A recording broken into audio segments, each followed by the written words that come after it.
भारत में जब भी प्रेम की बात की जाती है तो सबसे पहला नाम कृष्ण राधा का आता है। भारत में जोड़े अक्सर खुद को कृष्ण और राधा से जोड़ते हैं। एक दूसरे के बिना इनका नाम कभी नहीं लिया जाता है। राधा के बिना कृष्ण अधूरे हैं और कृष्ण के बिना राधा कभी पूर्ण नहीं हो सकती। ऐसा माना जाता है कि उन्होंने अपनी आत्माओं के माध्यम से प्यार साझा किया, लेकिन त्रासदी यह है कि भगवान कृष्ण ने कभी अपनी प्रिय राधा से विवाह नहीं किया। राधा की मृत्यु के साथ ही दिव्य प्रेम कहानी का अंत हो गया। लेकिन शायद ही आप ये जानते होंगे कि राधा की मृत्यु कैसे हुई और इस घटना के बाद आखिर भगवान कृष्ण ने अपनी अति प्रिय बांसुरी क्यों तोड़ दी। वैदिक ग्रंथ के अनुसार भगवान कृष्ण जब मात्र 8 वर्ष के थे तब से ही उन्होंने राधा से प्रेम किया था। उनके प्रति उनका प्यार इतना सच्चा और शाश्वत था कि उन्होंने जीवन भर इस भावना को बरकरार रखा।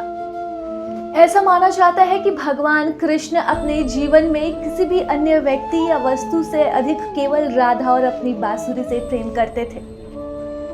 यह उनकी बांसुरी की कला ही थी जिसने उनके प्रेम को उनकी ओर आकर्षित किया। इसी कारण वह बांसुरी को हमेशा अपने पास रखते थे।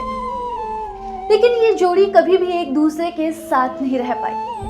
माना जाता है कि सभी कर्तव्यों से मुक्त होने के बाद राधा आखिरी बार अपने कृष्ण से मिलने द्वारिका पहुंची। जब वह पहुंची तो उसने कृष्ण के रुक्मिणी और सत्यभामा से विवाह के बारे में सुना, लेकिन इस बात का दुख राधा को तनिक भी नहीं हुआ। जब कृष्ण ने राधा को देखा तो वह बहुत प्रसन्न हुए। दोनों ने काफी देर तक एक दूसरे से बात की। हालांकि द्वारिका में राधा को कोई नहीं जानता था। राधा ने कृष्ण से खुद को महल में देविका के रूप में नियुक्त करने का अनुरोध किया। राधा पूरे दिन महल में रहती थी और मौका मिलते ही कृष्ण के दर्शन कर लेती थी। लेकिन महल में राधा को भगवान कृष्ण के साथ पहले जैसा आध्यात्मिक जुड़ाव महसूस नहीं हो पा रहा था। इसलिए राधा ने श्री कृष्ण के साथ गहरा आध्यात्मिक रिश्ता स्थापित करने के उद्देश्य से महल से दूर जाने का फैसला लिया। राधा को नहीं पता था कि वह कहाँ जा रही है और अपने आखिरी दिनों में वह बिल्कुल अकेली और कमजोर हो गई थी। अंतिम समय में भगवान श्री कृष्ण उनके सामने आए। कृष्ण ने राधा से कुछ मांगने को कहा। राधा ने पहले तो इनकार कर दिया, लेकिन श्री कृष्ण के दोबारा अनुरोध करने पर राधा ने कहा कि आखिरी बार वह उन्हें बांसुरी बजाते हुए देखना चाहती है।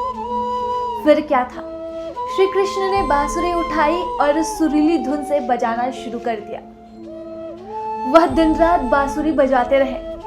उनकी बांसुरी तब तक बजती रही जब तक कि राधा ने अपनी आखिरी सांसें नहीं गिनी और आध्यात्मिक तरीके से कृष्ण में विलीन नहीं हो गई। बांसुरी की धुन सुनते सुनते राधा ने अपना शरीर त्याग दिया। माना जाता है कि राधा की मृत्यु के बाद ही श्री कृष्ण ने अपनी अति प्रिय बांसुरी को तोड़ दिया था। प्रभातखबर.com, विश्वास वही, रफ्तार नहीं।